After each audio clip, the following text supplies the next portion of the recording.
मुंबई चलते हैं, जहां से मुस्तफा शेख हमारे संवाददाता हमारे साथ जुड़ रहे हैं। मुस्तफा, लोगों के आने का जो सिलसिला है वो तो चल रहा है, सब श्रद्धांजलि दे रहे हैं, गृह मंत्री को हमने देखा, लेकिन अंतिम संस्कार में हम क्या क्रम समझें?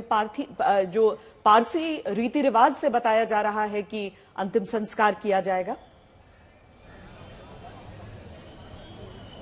जी बिल्कुल, एक कॉन्वॉय आप देख ही सकते हैं कि वीवीआईपी मूवमेंट जो है एनसीपीए के बाहर शुरू है। अभी 3:30 बजे का उस समय है जब आप कह सकते हैं कि जो पार्थिव शव है उसे यहाँ से वर्ली जो आप कह सकते हैं शमशान भूमि है वहाँ पर ले जाया जाएगा। और सही बात है कि पारसी रीति रिवाज जो है उसको फॉलो करते हुए है, और परिवार के जो लोग हैं उस वक्त वहाँ पर मौजूद रहेंगे जब ये पूरा आप कह सकते हैं कि जो उनकी अंतिम संस्कार है वो होता हुआ दिखेगा। इस वक्त जो विजुअल्स हम आपको दिखा रहे हैं एनसीपीए के बाहर के विजुअल दिखा रहे हैं। केंद्रीय मंत्री अमित शाह अभी यहाँ से आप कह सकते हैं कि निकले हैं, और ये आप कह सकते हैं कि वीआईपी मूवमेंट जो है वो अभी भी यहाँ पर शुरू है।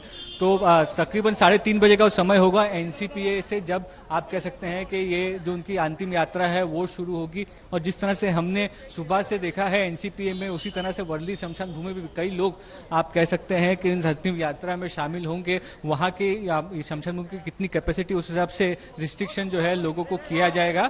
लेकिन आप कह सकते हैं कि कहीं ना कहीं यहाँ पर एक लोगों का हुजूम जो है वो देखने के लिए मिला। और कई लोग जो हमारे साथ मौजूद हैं, टाटा के एम्प्लॉयज हैं, 20-20 साल से किसी ने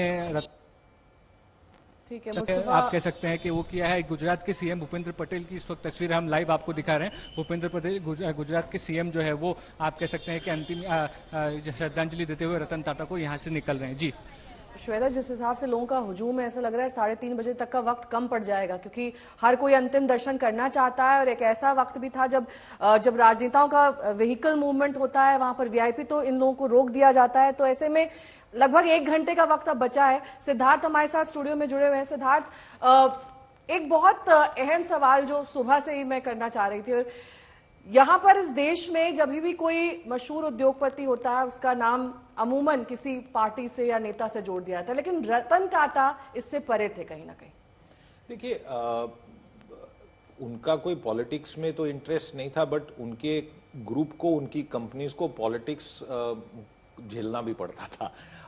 मेरे कहने का मतलब ये था कि किसी पार्टी से आपको अलाइन करके नहीं देखा जाता था। टाटा ग्रुप एक ऐसा ग्रुप था। बिल्कुल बिल्कुल, और वो उसके लिए कारण ये था कि जिस नींव से वो बना गया। देखिए, टाटा ग्रुप को आप ऐसे भी कह सकते हैं कि वो हमारे देश में मिड 18th सेंचुरी में स्टार्टअप था, और हर बिजनेस में जहां उन्होंने एंट्री की है वो स्टार्टअप के प्रकार ही की है। कोई उन्होंने इनहेरिट तो ग्रुप ने की नहीं कंपनी। बस एक बार दिखा दें, चूंकि ये लाइव तस्वीरें आ रही हैं, मुकेश अंबानी और नीता अंबानी इस समय दिख रहे हैं, वहां पर पहुंचे हैं अपनी श्रद्धांजलि देने के लिए। उनका पूरा परिवार इनफैक्ट वहां पर है, उनके बेटे भी, श्लोका अंबानी, अनंत अंबानी, नोएल टाटा वहां पर मौजूद हैं, रिसीव कर रहे हैं सबको।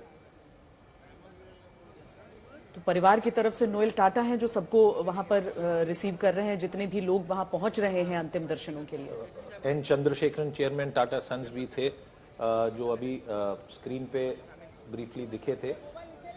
वो लोगों का वहां पे उधर अनंत के बगल में अगर हम ठीक तरीके से बताना चाहें तो एन चंद्रशेखरन पीछे दिखाई दे रहे हैं, जहां पर सफेद शर्ट में इस वक्त हाथ जोड़ते हुए।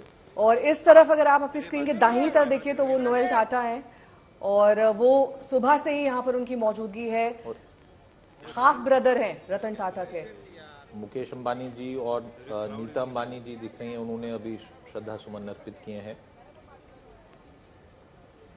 और मुकेश अंबानी की हमने दरअसल श्रद्धांजलि भी देखी, उन्होंने जो काफी पर्सनलाइज थी और भावुक होकर उन्होंने वो तमाम पल याद किए जब वो रतन टाटा से मिले, और अनगिनत बार मिले हैं सिद्धार्थ।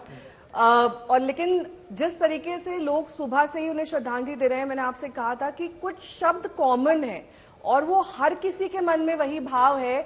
जब भी वो याद करते हैं रतन टाटा को तो एक बेहद सिंपल, बहुत ही सरल